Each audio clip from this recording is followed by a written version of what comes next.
இன்றைக்கு தமிழ்நாடு முழுவதும் ஒரு மாற்றம் ஏற்பட்டிருக்கு.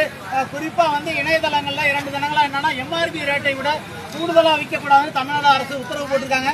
விஜய் அவர்களும் ஒரு பைசா கூட மக்கள் மனத்தை திருட மாட்டேன்னு உத்தரவு போட்ட நிலையில கடந்த 3 தினங்களாக பட்டுக்கோட்டையில இந்த கடையில பாத்தீங்கன்னா 140 ரூபா போட்டு 160 ரூபான்னு விற்கிறாங்க. 280 ரூபா ஃபுல்ல 300 ரூபான்னு விற்கிறாங்க. தொடர்ந்து இது சம்பந்தமா சமூக ஆர்வலர் ராஜபாண்டியன் அண்ணன் பேசுறேன். தமிழக மக்கள் முன்னேற்ற கழகம், நான் தஞ்சை தெற்கு மாவட்ட செயலாளர்.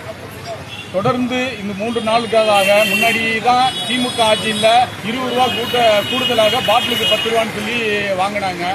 முன்னாடினாவது செந்தில் பாலாஜிக்கு போகுது, அங்கே போகுது, இங்கே போகுதுன்னு சொன்னாங்க. ஆனால் இன்னைக்கு 3 நாட்களாக பாட்டிலுக்கு 20 ரூபா கூடுதலாக விற்பனை செய்யும் மதுபான கடைகளை ஆய்வு பண்ண சொல்லி நடவடிக்கை எடுக்க சொல்லி டிஎஸ்பியிடம் மனு கொடுக்க போறோம். பாட்டிலுக்கு 20 ரூபா வாங்குறாங்க ஸ்டிக்கர் ஒட்டி. இதை உடனடியாக தமிழக அரசு மாவட்ட நிர்வாகம் நடவடிக்கை எடுக்குமாறு தாழ்மையோட கேட்டுக்கொள்கிறோம். நிச்சயமா கரூர்ல நம்ம இப்போ தமிழக முதலமைச்சர், மக்கள் முதலமைச்சர் என்ன பாட்டு பாடினா பாட்டிலுக்கு 10 ரூபாய், பாட்டிலுக்கு 10 ரூபான்னு பாடினாரு. இன்றைக்கு அவர் பதவி எடுத்த 3 தினங்களுக்கு மேல போய் கூட பாட்டிலுக்கு 10 ரூபாய் ஸ்டிக்கரும் விட்டுறாங்க. எம்ஆர்பி ரேட்டையோட 20 ரூபா கூடயும் வச்சு விற்கிறாங்க.